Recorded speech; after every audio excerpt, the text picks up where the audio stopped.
Au début du film, on apprend que le détective Jerry s'apprête à prendre sa retraite. Le dernier jour, ses collègues lui organisent un déjeuner surprise au restaurant. L'homme semble ému. Pendant ce temps, un jeune homme qui se promène en motoneige dans la forêt heurte quelque chose sous la croûte de neige. Là, il y a du sang. À côté se trouve une voiture et un homme à l'allure étrange surgit du fourré. Il monte et s'éloigne on ne sait où. Au déjeuner, on offre à Jerry un bon pour une partie de pêche au Mexique. Il remercie tout le monde, mais il était manifestement contrarié par l'oisiveté qui l'attend. Le jeune homme, quant à lui, s'enfonce dans la forêt et découvre une fillette morte en robe rouge. Soudain, Jerry voit ses collègues s'agiter au restaurant après un coup de fil.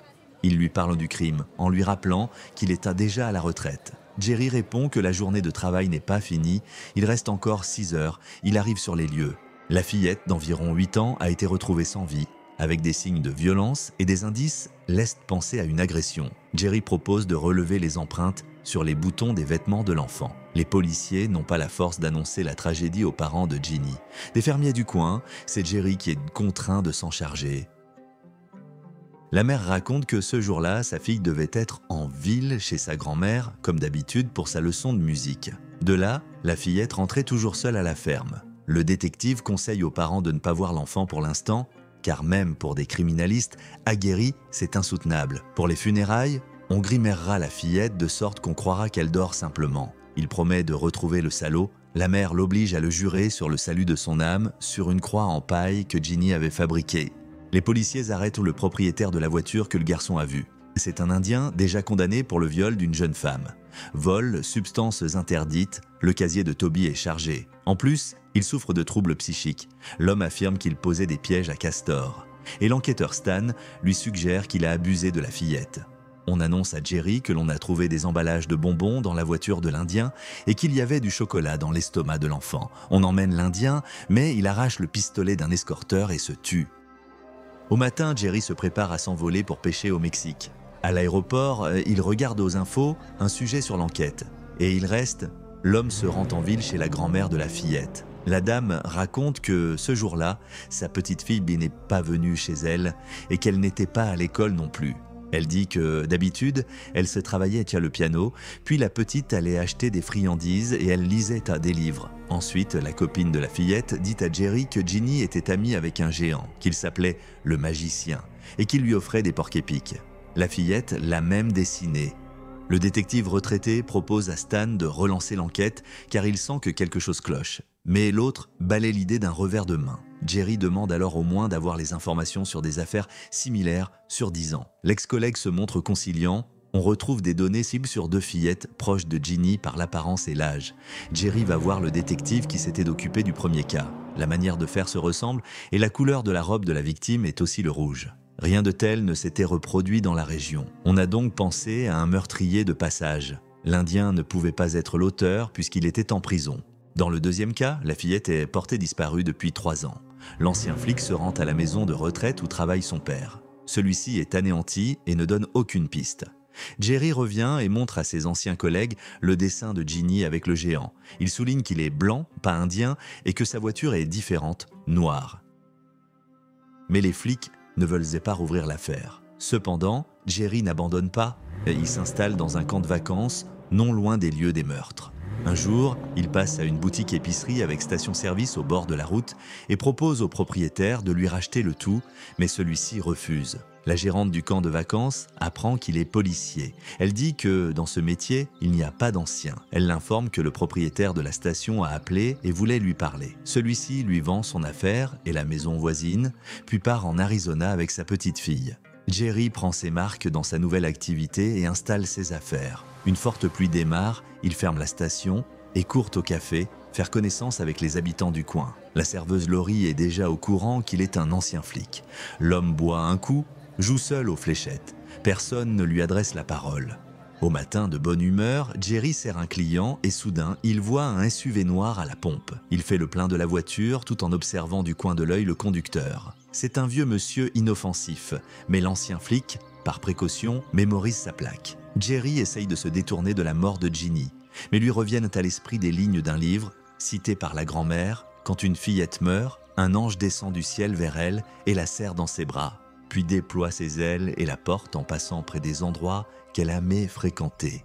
Jerry va voir une psychologue avec les dessins de Ginny pour comprendre qui il faut chercher. Celle-ci dit que la fillette a pu tout inventer. L'homme fait remarquer que la voiture est représentée de façon crédible et qu'un homme grand et costaud a pu sembler être un géant aux yeux d'un enfant. La psychologue dit qu'à partir des dessins, on ne peut juger des personnes dessinées, mais seulement de l'auteur, c'est-à-dire de la fillette elle-même.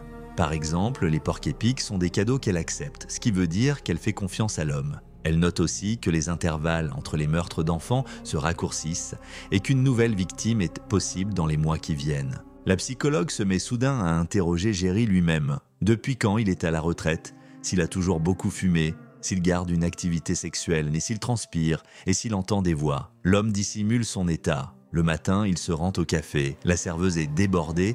Elle a juste le temps de lancer à sa fille, qui dessine à table de ne pas oublier de boire son jus. Par l'apparence, la fillette rappelle les victimes précédentes. Jerry adresse la parole à la petite, mais elle appelle tout de suite sa mère. Laurie accompagne la fillette jusqu'au car scolaire et dit à l'homme que Chrissy va bientôt avoir 8 ans. Soudain, derrière le bus d'enfants, Jerry voit une voiture et à l'intérieur les parents de Ginny. L'homme commande le petit déjeuner et demande à Laurie où l'on peut acheter des meubles d'occasion. Elle dit que, non loin de la ville, il y a une brocante, mais qu'elle est difficile à trouver à cause du mauvais chemin. Jerry lui demande de l'accompagner et ils y vont le lendemain en emmenant Chrissy. L'homme achète à la fillette un ballon rose. Ils choisissent des meubles, se distrait et tout à coup, Laurie voit le ballon flotter dans le ciel et la fille a disparu. Bientôt, il retrouve Nano Chrissy sur une balançoire. Elle se vante d'un cadeau offert par une autre fillette. Une éponge pour chaussures en forme de porc-épic. Il s'avère qu'elles sont fabriquées par une artisane du coin. Jerry va la voir, la femme est en fauteuil roulant. Elle demande s'il est croyant. Jerry dit qu'il est célibataire mais qu'il ne va pas à l'église et qu'il a divorcé 2 fois. La femme commence à couvrir son fils Harry d'éloges, car il est, dit-elle, un vrai don du Seigneur. Il s'occupe d'elle, il est travailleur, l'été sur les chantiers et l'hiver au déneigement. Il prêche dans l'église locale mais n'a ni épouse ni enfant. Jerry repart et une voiture arrive en sens inverse. À sa hauteur, le conducteur lui adresse un large sourire et lance « Que Dieu vous garde », tandis que la radio diffuse des cantiques. C'est Harry. Le soir, l'ancien flic ferme sa petite boutique et se prépare le dîner. Soudain, on frappe à la porte. Il crie qu'il est tard et qu'il est fermé. Mais l'insistance continue. C'est Laurie, le visage en sang, qui peine à parler tant elle a peur. Son ex-mari l'a frappée et elle a eu si peur qu'elle a saisi sa fille et conduit jusqu'à Jerry, puisqu'il est policier. Il couche en la fillette et Laurie se confie « Si l'on met son ex en prison, il ne pourra plus verser la pension ». Et il profite de l'impunité, levant la main sur elle. Jerry propose à Laurie et à sa fille de venir vivre chez lui en soulignant qu'il ne la courtisera pas. En échange, elle pourra simplement l'aider un peu à la maison. Au matin, la femme emménage chez lui avec ses affaires. Le soir, ils sont assis au bord de l'eau, près d'un feu. Et Chrissy demande à sa mère quand son nouveau dent viendra remplacer celle qu'on lui a cassée. La femme trouve la force de plaisanter et sourit. L'hiver arrive. À la station, Jerry boit un café et regarde passionnément un match de hockey, tandis qu'à l'extérieur, Chrissy fait d'un bonhomme de neige. Et Laurie est submergée de travail dans son café. Un camion s'arrête dans la rue et un homme en tenue orange s'approche de Chrissy. C'est le fils de l'artisane. Il demande si ce bonhomme de neige s'y réussit à un prénom. Et s'il devine, la fillette lui dira-t-elle le sien. La fillette hoche la tête. L'homme propose de mettre un bonnet au bonhomme de neige pour qu'il n'ait pas froid. Jerry arrache les yeux de l'écran et voit l'horreur. Un inconnu se tient près de Chrissy. Et celui-ci demande à la fillette si sa mère lui a parlé de Dieu.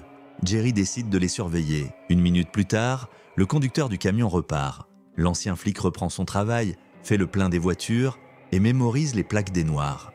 C'est la veille de Noël. Jerry lit une histoire à Chrissy dans son lit et Laurie range les papiers cadeaux. Elle regarde l'homme avec la petite et se met à pleurer. Jerry la console et soudain, la femme lui embrasse la main et lui caresse le visage. L'homme est gêné et Laurie l'embrasse. Ils passent la nuit ensemble.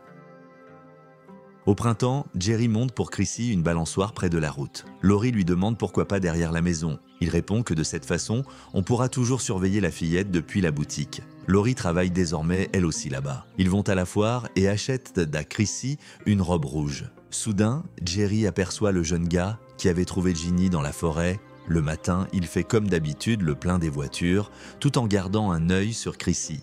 Et soudain, il voit Harry lui donner quelque chose avant de repartir précipitamment avec son camion. Mais ce n'est qu'une petite croix, et l'homme a invité l'enfant à l'église.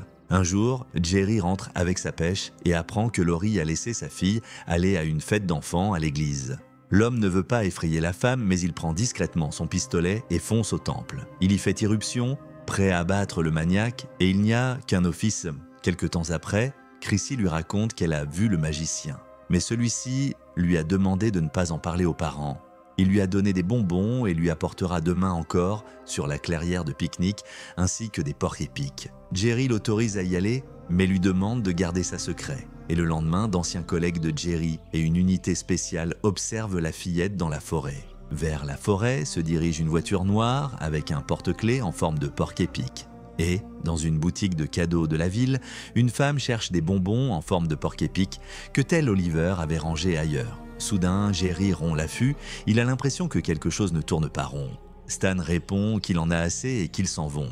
Laurie récupère Chrissy et elle est furieuse car Jerry l'a trompée et a mis sa fille en danger. L'homme ne trouve pas quoi dire.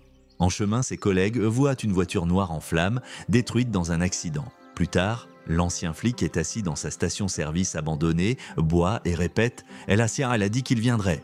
C'est à ce moment que le film s'achève. Merci à tous d'avoir regardé cette vidéo jusqu'au bout.